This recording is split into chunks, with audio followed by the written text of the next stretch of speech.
Puluhan warga yang tergabung dalam forum komunikasi antar umat beragama memperingati Hari Sumpah Pemuda dengan melakukan bagi-bagi masker dan hand sanitizer kepada kaum muda di Kota Malang. Aksi bagi masker kepada kaum muda ini sebagai bentuk ajakan bagi kaum muda untuk ikut berperan dalam mencegah COVID-19. Peringatan Hari Sumpah Pemuda yang dilakukan oleh Forum Komunikasi Antar Umat Beragama atau FKAUB Kota Malang yakni dilakukan dengan aksi bagi-bagi masker dan hand sanitizer kepada kaum muda.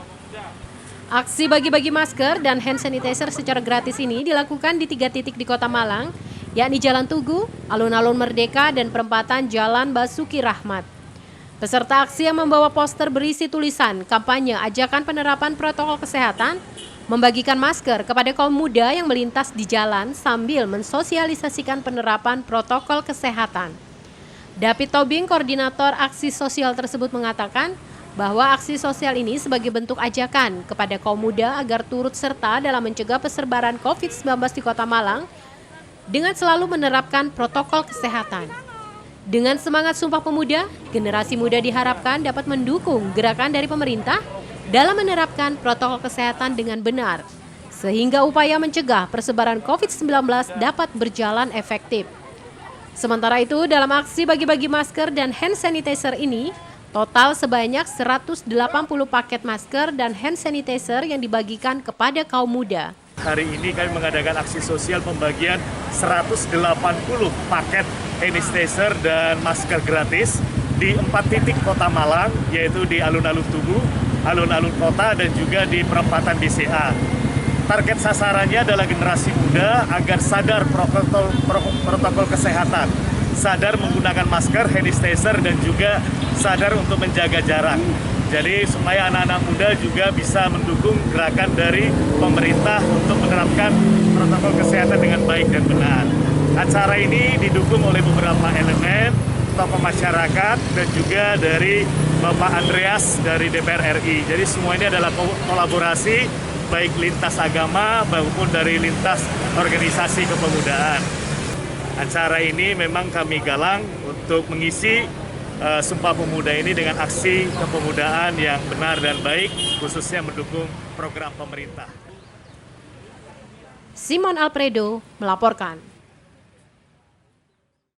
Pemerintah pusat melalui Kementerian Kesehatan Republik Indonesia kembali menurunkan harga tes swab PCR yang sebelumnya Rp495.000 menjadi Rp275.000 untuk wilayah Jawa Bali dan Rp300.000 untuk wilayah luar Jawa Bali. Keputusan pemerintah menurunkan harga tes swab ini masih belum dijalankan oleh rumah sakit di Kota Malang karena masih melakukan kajian terhadap putusan tersebut. Keputusan pemerintah pusat melalui Kementerian Kesehatan untuk menurunkan harga tes swab PCR dari harga Rp495.000 ke harga Rp275.000 dan Rp300.000 telah disampaikan ke seluruh rumah sakit Indonesia, salah satunya di Kota Malang. Menanggapi surat keputusan dari pemerintah pusat soal turunnya harga tes swab PCR yang ditetapkan sekali tes Rp275.000 untuk wilayah Jawa Bali dan Rp300.000 untuk wilayah di luar Jawa Bali, masih belum sepenuhnya diberlakukan oleh rumah sakit di Kota Malang. Meski keputusan tersebut mulai diberlakukan per Rabu 27 Oktober kemarin. Saat ini sejumlah rumah sakit masih memberlakukan tarif tes PCR yang lama yakni Rp495.000. Rumah Sakit Persada Hospital Malang mengaku masih akan melakukan kajian soal kesesuaian harga yang telah ditetapkan pemerintah. Setelah melakukan kajian, baru akan ditetapkan atau disesuaikan dengan keputusan dari pemerintah. Untuk perjalanan penerbangan mau kemana? Ke Balikpapan, Kalimantan Timur. Oke, Pak. Sudah tahu nggak kalau harga PCR ini akan diturunkan lagi? Dengar-dengar sih, dengar-dengar. Cuma sekarang kan masih mahal ini. Kalau bisa diturunkan ya kan bisa membantu masyarakat yang inilah, yang membutuhkannya. Berat kayaknya. Berapa Pak tadi PCR bayarnya? 495. Sementara itu, pemerintah pusat terpaksa kembali menurunkan harga tes swab PCR setelah adanya keluhan dan kritik dari masyarakat terkait mahalnya harga tes swab PCR untuk perjalanan transportasi udara. Dari keluhan tersebut, pemerintah melalui Kementerian Kesehatan membuat keputusan dengan menurunkan harga tes swab PCR dari Rp495.000 ke harga Rp275.000, wilayah Jawa Bali dan Rp300.000 untuk wilayah luar Jawa Bali. Kita dari internal sendiri, masing-masing rumah sakit itu sekarang masih sedang melakukan koordinasi internal. Karena kan kalau misalnya ada kebijakan dari pemerintah turun nih, himbauan itu kita kan masih harus koordinasi internal. Jadi terkait alat kesehatannya, terkait yang lain-lainnya seperti itu. Jadi saat ini kita pasti akan menuju ke arah sana. Tapi saat ini masih dalam proses seperti itu. Artinya masih belum diberlakukan, Pak ya? Saat ini masih dalam proses. Namanya ya itu himbauan dari pemerintah, kita sebagai rumah sakit pasti namanya harus taat pada aturan pemerintah ya. Seperti itu, sama seperti halnya ini kan bukan kali pertama pemerintah menurunkan harga ya.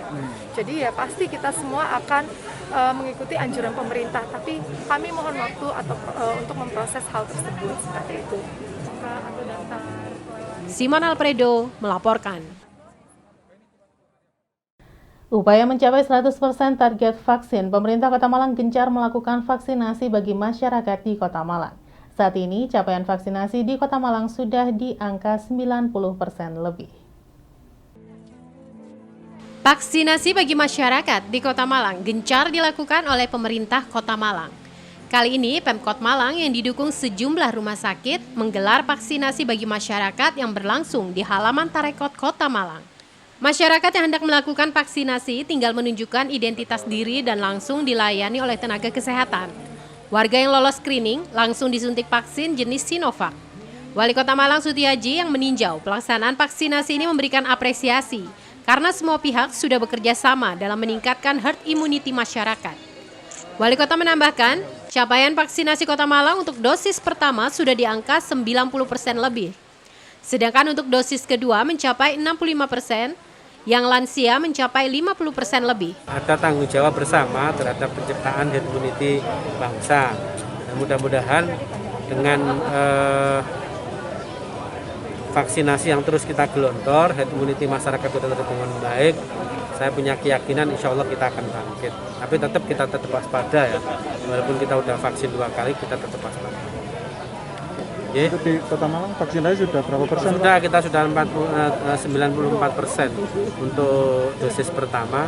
Dosis kedua kita sudah di angka 63. Kalau sekarang mungkin sudah 64. Untuk lansia yang kita gencarkan, karena kita masih di angka 53 kalau salah. 53, sekian untuk lansia. Kendala lansianya itu karena apa ya? Karena biasanya di screeningnya tensinya bawahnya masih di atas 100.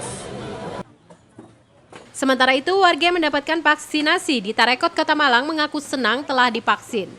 Di masa pandemi COVID-19, vaksinasi dirasa perlu untuk mencegah persebaran COVID. Meski capaian vaksinasi di Kota Malang sudah di angka 90% lebih, namun masyarakat dihimbau untuk tetap menerapkan protokol kesehatan sehingga lonjakan kasus COVID-19 gelombang ketiga tidak kembali terjadi. Vaksin yang kedua. Oke, persiapannya apa, Mbak?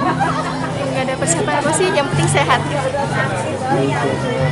Ada kendala dari screening tadi? Nggak ada sama sekali. Setelah divaksin gimana? Nggak ada efek apa-apa sih, cuman paling lapar sama ngantuk doang. Mbak, seberapa penting sih Mbak melakukan vaksinasi? Penting banget soalnya untuk menurunkan risiko terkena COVID. Simon Alfredo melaporkan. Terima kasih Anda masih bersama kami dalam Info 7 Malang Raya. Meningkatnya kesadaran warga masyarakat sekaligus percepatan program vaksinasi COVID-19. Warga Kelurahan Sisir Kota Batu mendapatkan vaksin kedua jenis Sinovac.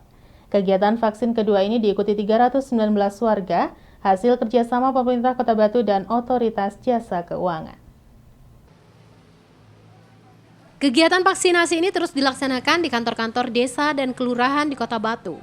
Percepatan vaksin ini dalam rangka untuk terbentuknya herd immunity atau kekebalan komunal yang ditargetkan mencapai 70% pada bulan November. Untuk capaian vaksin COVID-19 per Rabu 27 Oktober 2021, untuk vaksin dosis pertama mencapai 90,90% atau 149.992 jiwa, dan dosis kedua mencapai 59,79% atau 98.607 jiwa dari jumlah keseluruhan penduduk Batu 225.578 orang. Dari total 1.138 rukun tetangga, 1.133 berada di zona hijau dan 5 RT berada di zona kuning penyebaran COVID-19.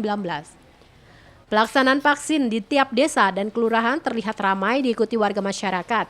Hal ini karena semakin meningkatnya kesadaran warga masyarakat akan pentingnya menjaga kesehatan dan kegunaan sertifikat vaksin untuk berbagai keperluan. Menurut salah seorang warga mengungkapkan, salah satu alasan mengikuti vaksin selain untuk menjaga kesehatan diri, keluarga dan lingkungan, juga manfaat sertifikat vaksin untuk berbagai persyaratan dan pengurusan keperluan lainnya maupun bekerja di tempat pelayanan. Di Kelurahan Sisir Kota Batu, vaksin kedua Sinovac ini diikuti 319 warga setelah mendapatkan vaksin pertama beberapa minggu yang lalu. Dengan capaian vaksin yang terus meningkat, diharapkan level PPKM Kota Batu bisa kembali turun sehingga masyarakat bisa lebih luas beraktivitas. Kalau alasan pertama mungkin salah satunya buat kesehatan. Buat kesehatan diri sendiri, serta keluarga, dan kalau saya sih untuk konsumen. Yang kedua, menjadi salah satu persyaratan yang wajib untuk setiap kita melakukan perjalanan kemana, masuk kemana gitu Pak. Tapi di rumah sudah berapa orang yang divaksin? 2 orang, saya sama istri. Sama istri. Ada harapan yang ke depan seperti apa nih kondisi pandemi ini? Semoga Indonesia lebih maju lagi dan lebih baik lagi Pak. Sudah. Iwan Hikmawan melaporkan.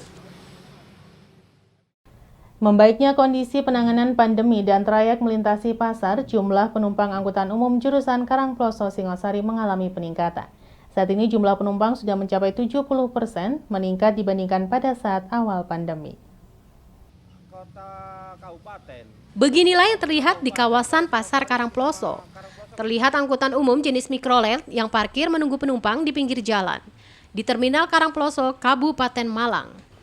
Di terminal yang berada di kawasan pasar ini, terlihat beberapa angkutan umum jenis mikrolet yang antri menunggu penumpang ke berbagai jurusan, baik antar kabupaten, kabupaten menuju Kota Malang, dan juga Kota Batu. Pada pemberlakuan perpanjangan PPKM, kondisi penumpang terlihat berbeda tergantung trayek atau jurusan masing-masing, sehingga keterisian penumpang juga tidak sama. Salah satu angkutan umum yang mengalami peningkatan jumlah penumpang adalah jurusan Karangploso Singosari, karena trayek antar pasar dan juga melintasi beberapa lembaga pendidikan, berbeda dengan jurusan lainnya Karangploso Arjosari, Karangploso Tlogomas maupun Karangploso menuju Terminal Batu. Menurut salah seorang sopir mikrolet jurusan Karangploso Singosari menjelaskan, jumlah penumpang sudah mengalami kenaikan yang cukup drastis dibandingkan pada awal pandemi dan awal PPKM sampai sekarang. Di dalam terminal dan kawasan alun-alun Karangploso, terlihat beberapa angkutan umum sedang mengantri keberangkatan maupun mangkal di tempat-tempat keramaian. Gimana kondisi penumpangnya, Mas? Alhamdulillah, udah ada kenaikan. Masalah penumpang sekitar 60-70 lah. Yang penting bisa buat makan sekarang. Berarti jauh Pak dibanding dengan kondisi awal. Jauh sekali. PPKM sekarang. Jauh sekali. Ramainya jam berapa biasanya Pak penumpang? Ramainya sekitar jam 8-10. 8-10 Pak ya? Mulai pagi sampai jam 8 sampai 10. Oh berarti ini ya warga. Karena anak sekolah pulangnya jam segitu. Oh oke. 11 itu pulangnya. Oke. Tapi terus kalau sore masih ada pabrikan. Oh iya, jurusan bagus berarti Pak, termasuk jurusan bagus Pak. Berbeda dengan yang jurusan ini mungkin yang kuning yang ke Batu. Kan nggak ada pabrik sana. Oh ya agak repot juga. Terus yang merah juga kelihatannya. Kalau yang merah sepi juga. Sepi juga yang merah Pak ya. Tapi sudah 70% sudah termasuk bagus Pak ya. Bagus. Termasuk bagus Pak. Pak ada Pak harapan sebagai sopir angkutan umum ke depan seperti apa nih Pak harapannya? Untuk pandemi ini Pak. Ya mudah-mudahan cepat kelar lah. Iya. Nggak sampai berlarut-larut. Mudah-mudahan kalau bisa bulan ini habis. Biar aktivitas bisa lagi Pak ya? Iya, bisa normal lagi. Iwan Hikmawan melaporkan. Terima kasih Anda masih bersama kami dalam Info 7 Malang Raya.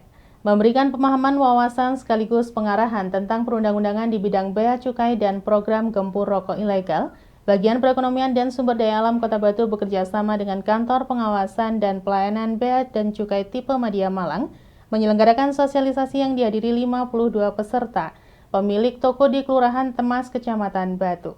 Kamis 28 Oktober 2021 bertempat di salah satu hotel di Kota Batu. Kegiatan sosialisasi perundang-undangan di bidang bea dan cukai ini diikuti oleh kurang lebih 50 peserta yang merupakan para pemilik toko di wilayah Kelurahan Temas, Kecamatan Batu. Kegiatan ini dihadiri oleh Kepala Bagian Perekonomian dan Sumber Daya Alam Kota Batu, Dr. Anda Emiliati MSI beserta jajaran, Kasih Kepatuhan Internal KPP Bea Cukai TMC Malang, Catur Heru Broto, dan para narasumber serta peserta sosialisasi. Kegiatan sosialisasi ini diselenggarakan untuk memberikan pemahaman dan wawasan kepada warga masyarakat, khususnya pemilik toko, terkait dengan cukai rokok sekaligus sebagai upaya untuk gempur peredaran rokok ilegal dengan peranan warga masyarakat, khususnya para pemilik toko. Dalam sambutannya, Kabak PSDA Kota Batu, Dr. Anda Emiliati MSI menjelaskan, dana bagi hasil cukai hasil tembakau 2021 Kota Batu 18,9 miliar. 50% untuk kesehatan, 25% penegakan hukum, dan 25% untuk kesejahteraan masyarakat. Tetapi karena pandemi, maka 17,86 miliar untuk sektor kesehatan, naik untuk pembangunan fasilitas kesehatan, dana bantuan langsung tunai untuk pekerja pabrik rokok. Sementara itu dalam sambutannya, Kasih Kepatuhan Internal KPP Bea Cukai TMC Malang Catur Heru Broto menjelaskan, misi Bea Cukai salah satunya terkait penerimaan negara. Target nasional tahun 2021 sebesar 215 triliun dan KPP Bea Cukai Malang ditargetkan sebesar 20,5 triliun.